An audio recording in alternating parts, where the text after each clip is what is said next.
Assalamualaikum warahmatullahi wabarakatuh. Perkenalkan nama saya Astala Victoria Sentry. Di sini saya akan menjelaskan tentang praktik kebijakan moneter Islam. Yang pertama itu pengertian kebijakan moneter Islam. Kebijakan moneter adalah upaya mengendalikan atau mengarahkan perekonomian makro ke kondisi yang diinginkan atau yang lebih baik dengan mengatur jumlah uang yang beredar. Nah, kondisi ekonomi Islam itu harus bebas dari unsur riba, bunga bank, dan goror gitu. Maisir juga termasuk. Kebijakan moneter dalam Islam berpijak pada prinsip-prinsip dasar ekonomi Islam, yaitu sebagai kekuasaan tertinggi adalah milik Allah, dan Allah lah yang pemilik yang absolut. Manusia merupakan pemimpin di bumi, tapi bukan pemilik sebenarnya. Nah, prinsip dasar ekonomi Islam, kebijakan moneter dalam Islam. Nah, prinsip dasar kebijakan moneter dalam Islam merupakan landasan filosofi dan operasional yang didasarkan pada nilai-nilai syariah, yaitu keadilan, keseimbangan, dan kemaslahatan umat. Salah satu pilar utama kebijakan moneter Islam adalah larangan riba atau bunga, goror, dan maisir. Nah, prinsip ini didasari pada ajaran Al-Quran dan hadis, yaitu secara tegas melarang praktik riba dalam segala bentuknya. Kemudian ada juga dalam hadis Rasulullah yang dikatakan bahwa dari Jabir radhiyallahu anhu, Rasulullah SAW melaknat pemakan riba yang memberi makan riba, penulisnya dan dua saksinya. Beliau bersabda, mereka semua sama.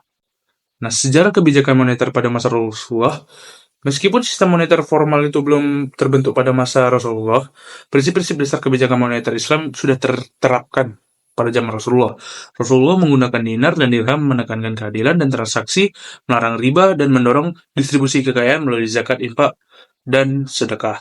Beliau juga membangun pasar umat untuk menghindari praktik kecurangan dan monopoli, mempraktikkan kerja sama ekonomi seperti mudharabah, muzara'ah, serta mengelola baitul mal untuk kepentingan publik.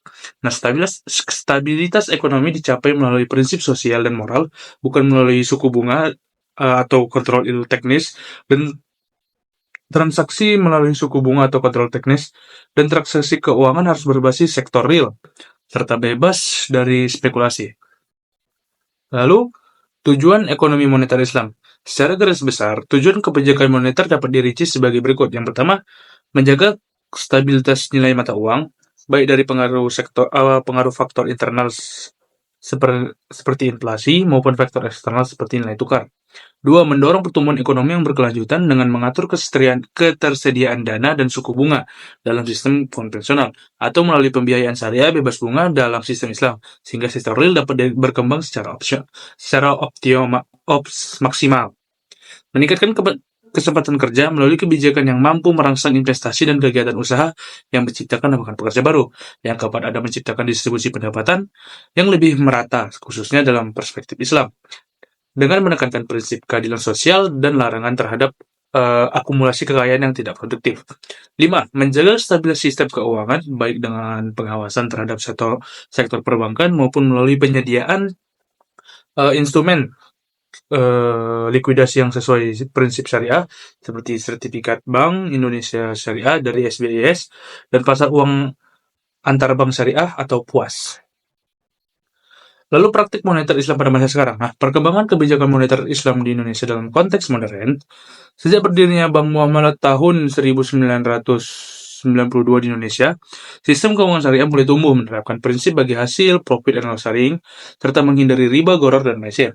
Nah, Bank Indonesia kini telah mengembangkan instrumen kebijakan moneter syariah seperti SBIS, GWM Syariah, dan FASBIS, serta operasi pasar terbuka berbasis suku untuk menjaga stabilitas ekonomi. Nah, fokus juga diberikan pada pembiayaan sektor real dan UMKM serta pengendalian inflasi dengan pendekatan zakat dan nilai sosial dalam Islam. Tantangan utamanya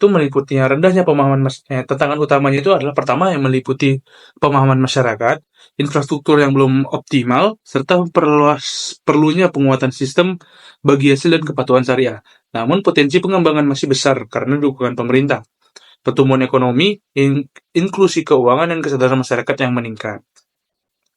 Nah, mungkin segitu saja materi dari saya. Apabila ada kesalahpahaman atau salah kata atau yang lainnya, saya mohon maaf.